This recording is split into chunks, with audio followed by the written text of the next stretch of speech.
बिस्मिल्लाहिर्रहमानिर्रहीम। ख़वातीन हज़रात, अस्सलाम वालेकुम वरहमतुल्लाहि वबरकातुहू। गुज़िश्ता 10-20 साल में जो मुख्तलिफ़ अमराज़ की शरह में इजाफ़ा हुआ है, उसमें मोटापा हुआ और मोटापे से फिर मुख्तलिफ़ जो मसाइल ने जन्म लिया, उसमें एक मसला जोड़ों के अमराज भी हैं। सबसे बुनियादी रीज़न अगर आप समझें तो मोटापे का ज़्यादा होना, वज़न का ज़्यादा होना जोड़ों के अमराज का ज़्यादा सबब बन रहा है।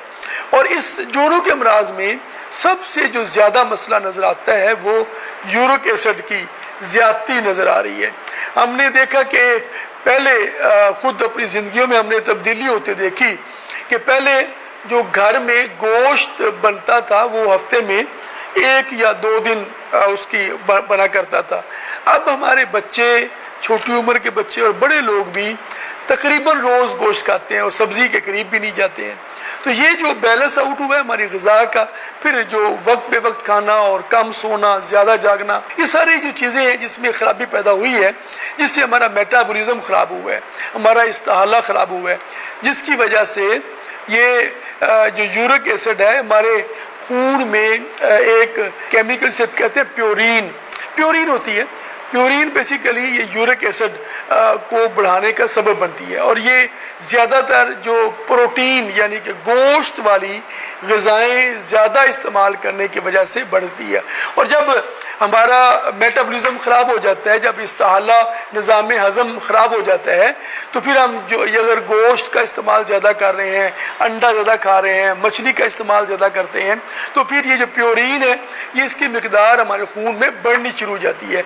जब ये प्योरीन बढ़ती है तो फिर जो यूरिक एसिड की जो क्रिस्टल्स हैं, जिसे कलमे हैं, ये ज़रा बननी शुरू हो जाती हैं। यूरिक एसिड बढ़ने की सूरत में एक बात ख़ास तौर पर याद रखने की है कि यूरिक एसिड जिस्म में होना भी चाहिए, बिल्कुल ख़त्म हो जाए तो उसमें भी बीमारियों का बायस है, तो इसकी एक सर्टन लिमिट जो है वो होनी भी चाहिए। तो यूरिक एसिड की मिकदार जब 6-7 से ज़्यादा हो जाए तो वो तकलीफ़ का बायस बनती है। उससे क्या होता है, जोड़ों के अंदर क्रिस्टल या कलमें बननी शुरू हो जाती हैं। तो इसका हल क्या है? अपना वज़न कंट्रोल करना है, वज़न को हद में रखना है, चिकनाई का इस्तेमाल कम करना है, और यूरिक एसिड जिनका ज़्यादा होता है उनको गोश्त, अंडा, मछली वगैरह का इस्तेमाल कम करना है, दालों का इस्तेमाल कम करना है, बेकरी आइटम्स का और मीठी चीज़ों का इस्तेमाल कम करना है। फाइबर जो सब्ज़ियाँ हैं, सलाद है, रेशेदार चीज़ें हैं, फल हैं, आड़ू है, खुबानी है, इनका इस्तेमाल ज़्यादा करना है। सूंठ जिसे खुश्क अदरक कहते हैं, ज़ीरा है और सुरंजान शीरी है। सूंठ, ज़ीरा और सुरंजान शीरी बराबर वज़न चीज़ें तीनों लेकर पाउडर कर लेंगे और इसका कैप्सूल भर लें, या आधी चम्मच जो पाउडर है सुबह, दोपहर, शाम खाने के बाद पानी के साथ इस्तेमाल करें।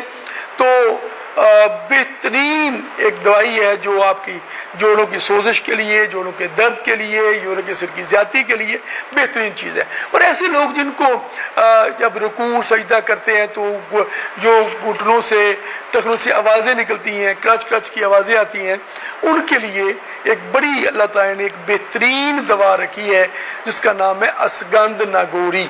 असगंध जिसे इंडियन जिनसिंग भी कहा जाता है, ये पाउडर करें और बराबर वज़न इसके कूज़ा मिश्री या चीनी मिला लें।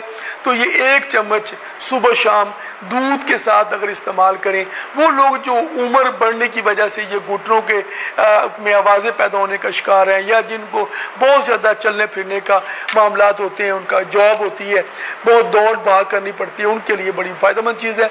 ये जिस्म को टॉनिक भी है, ताकत भी देती है, और जोड़ों के सोजिश और दर्द और ये आवाज़ें आने के लिए और कमर दर्द के लिए बड़ी मुफीद चीज़ है। अपना बहुत ख्याल रखिए। अल्लाह ताला आपको हर किस्म की बीमारी से महफूज रखे। आप अगर किसी भी बीमारी के हवाले से मालूमात हासिल करना चाहें, हमसे मशवरा करना चाहें, तो नंबर आ रहा है, इस पर आप फ़ोन करके हमसे रब्ता कर सकते हैं।